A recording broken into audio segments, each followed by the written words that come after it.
sepertinya ada senjata yang sedang disiapkan oleh Donald Trump sehingga dia mengemas semua kebijakan ini karena ini seperti peluru liar gitu kemana-mana. Dia bisa mention semua negara gitu. Kemarin sempat mention Korea Selatan lah, mention beberapa negara lainnya gitu. Jadi ini seperti peluru liar yang memang dia lagi menyiapkan weapon lain di baliknya. Gimana tuh menurut Mbak Septi? Kalau aku sih ngelihatnya ketolong di ini ya, di koreksi ya kalau ini. Kalau aku melihatnya tuh ini kayak sengaja dilakukan. Kenapa sengaja dilakukan Trump? Pelemahan ekonomi itu penting sebenarnya buat pertumbuhan ekonomi AS itu sendiri. Iya, betul.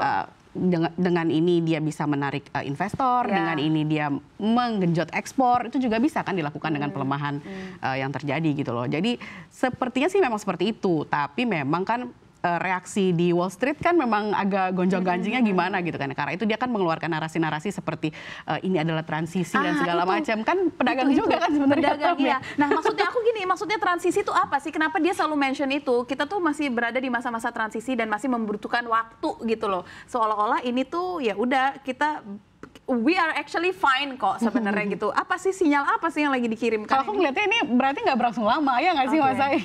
Kalau misalnya berlangsung lama mungkin bisa bahaya. Cuma nggak tahu ya. Ini ada gosip-gosip nih, gosip-gosip di dalam redaksi nih sebenarnya nih Mas ya. Dari beberapa analis-analis kita itu katanya sebenarnya data apa namanya data tenaga kerjanya US itu sebenarnya tuh juga sebenarnya lebih dari yang ada sebenarnya. Dari yang ditampilkan JOLTS sekarang ini lebih tinggi sebenarnya. Non-farm payroll semua itu lebih tinggi. Mungkin resesinya mungkin bisa akan berlangsung lama kalau misalnya salah jalan atau seperti sekarang ada ketidakpastian yang dibuat Trump. Tapi ya kita lihat saja sih itu. Cuma aku sih percaya sih dia menciptakan ini emang sengaja sih. Nggak tahu kalau Mas Ai, Mas. Ya, iseng-iseng berhadiah berarti ya. Ini lucu nih presiden yang satu ini ya. Agak-agak lucu ya. Oke, Intan Nina Putri masih nggak paham kenapa dia bisa menang padahal problematik.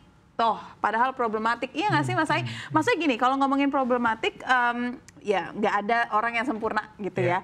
Cuman maksudnya emang ketika dia muncul, ya itu tadi aku bilang dia main ngelempar-ngelempar peluru gitu. Udah gitu, abis dia keluarin, ibaratnya tuh peluru dia tarik lagi. Iya kan? Itu juga yang membingungkan. Gimana Mas Ai? Ya, tadi benar kata Septi sih. Ini merupakan bagian dari strategi Trump itu sendiri sih kalau aku melihatnya ya. Karena memang Trump ini kan walau bagaimanapun dia adalah seorang pengusaha gitu. Ini bagian dari bargaining position dia untuk negosiasi sebenarnya kan ke negara-negara yang dianggap tidak menguntungkan buat US gitu kan. Yang sebenarnya mungkin US tuh impornya besar dari negara itu gitu ya. Sementara ekspornya kecil misalkan atau mungkin tarifnya dinilai tarif impornya dinilai terlalu kecil gitu ya.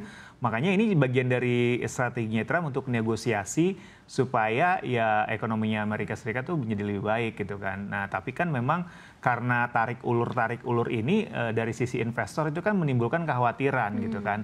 Sampai kapan seperti ini gitu kan. Apalagi kalau tadi kita lihat di berita gitu ya. Sudah mulai banyak investor-investor atau mungkin pedagang-pedagang di US sana yang memindahkan barangnya gitu ya. Karena ketakutan gitu. Kalau misalkan benar diterapkan kan pajak tarif impornya bisa luar biasa gitu. Dia harus menaikkan barangnya, harga barangnya berapa gitu. Dan apakah ada yang menyerap apa enggak. Ditambah lagi katanya kan di dalam negeri sendiri juga kan daya belinya juga melemah gitu kan. Kalau misalkan tarif impornya terlalu tinggi siapa yang mau beli gitu kan. Makanya ya itu akhirnya ada shifting. Tapi ya aku sih yakin pasti ada sesuatu yang lain yang disiapkan oleh Donald Trump sebagai backup strateginya kalau misalkan strategi dia itu nggak berjalan dengan baik. Ya. Gitu. Karena kalau kita lihat mata uang euro, mata uang pound sterling semua menjadi lebih kuat karena ini gitu. Maksud aku kayak aku kemarin lihat ada yen yang diem-diem aja gitu, tapi Jepang juga diserang, dibilang katanya yen ini dibuat-buat, angkanya dilemah-lemahkan. Maksud aku ya ini seperti yang aku bilang tadi, kayak peluru nyasar kemana-mana aja gitu. Ada lagi masuk nih, at good time 162. Uang pajak Amerika Serikat lari ke teroris Israel untuk membeli bom. Nah, Mbak Septi gimana nih ya sebagai Amerika Serikat yang mensupport Israel? Iya memang kan selama ini kan itu masalahnya utang ya sebenarnya. Utang pemerintah federal itu kan terlalu tinggi. Salah satunya kan itu kan adalah untuk membiayai perang. Termasuklah salah satunya perang di Israel ya.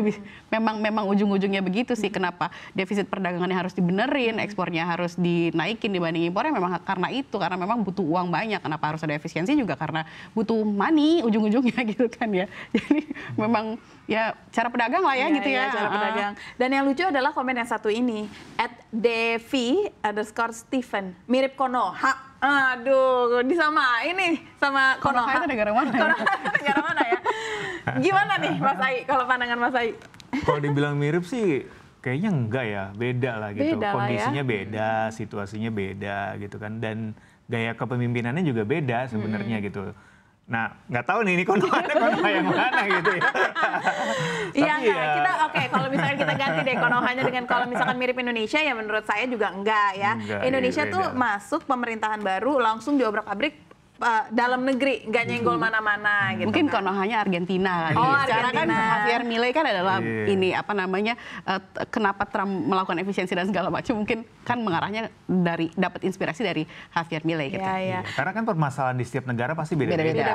gitu. Jadi pasti Penanganannya setiap juga negara beda. akan menyebut dirinya sendiri Konoha ya. Betul.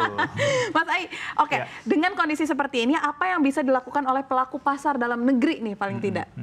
Sebenarnya ya kalau di pasar saham misalkan gitu, sekarang ini kan banyak saham-saham yang harganya jatuh ya, bahkan Kesempatan ya saham-saham sebenarnya. yang sebenarnya fundamentalnya tuh bagus gitu. ya. Ya ini sebenarnya kesempatan gitu. Hal seperti ini atau situasi seperti ini kan jarang terjadi Iya. gitu kan. Ini kan kalau yang mau misalkan kaya gitu ya, ya kalau masih punya dana ya mendingan Serok masuk di beli sini. serok gitu saham-saham yang memang Benar. liquid, fundamentalnya bagus, mungkin setahun 2 tahun lagi Naik lagi. kenaikannya bisa berkali-kali lipat gitu ya.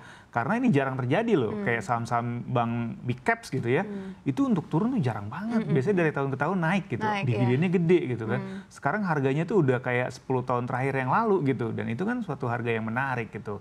Nah, buat investor gitu ya harusnya mungkin lebih bijak gitu ya. Kalau mau investasi gitu ya, kalau bisa ya termnya harus diperpanjang gitu untuk jangka panjang gitu. Dan Baru terasa. baru terasa gitu. Jangan jangka pendek karena jangka pendek itu sangat fluktuatif. Iya, iya, Kayak kita lihat IHSG aja, kadang sehari naik, sehari turun gitu kan.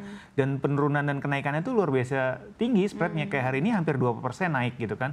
Kemarin hampir 2% turun gitu. Jadi karena fluktuatif ini memang disarankan untuk investasinya jangka menengah panjang gitu. Iya, iya. Dan sebenarnya kalau misalkan kita bisa melihat secara fundamental banyak saham-saham yang memang ini menjadi kesempatan kita untuk buy ya. Betul. Tapi balik lagi dikembalikan lagi ke bagaimana resiko dari investasi penonton sendiri.